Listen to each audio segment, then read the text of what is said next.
Hello friends, welcome to our tips and tricks series. And in this video I will be talking about different structures, elements, and the desuturing times. So first one to go is the columns. Columns are vertical members, okay? Vertical members or footing, okay?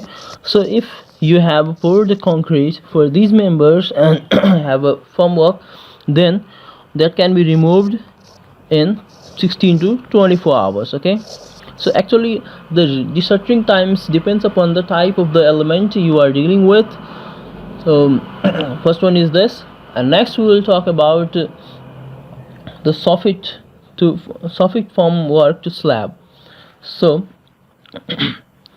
Soffit formwork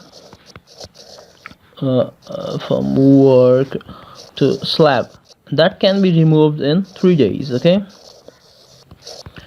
And the next comes is Soffit to formwork to beams. So okay, if that is with a beam, then you can remove in 7 days, okay?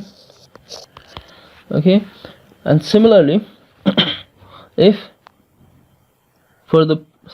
for props to slab, you have,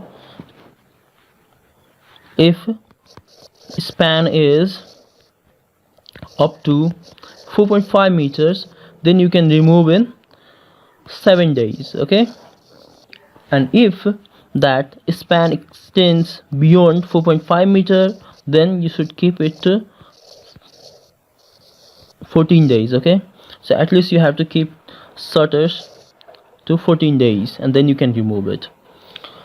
And similarly for the props to beam, you have 14 days if that is the span is up to 6 meter, okay?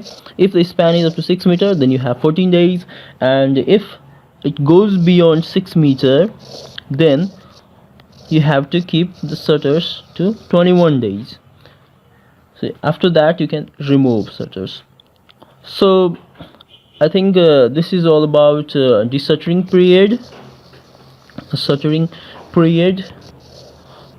In the site, this is very useful thing, and you first engineers should know about this one.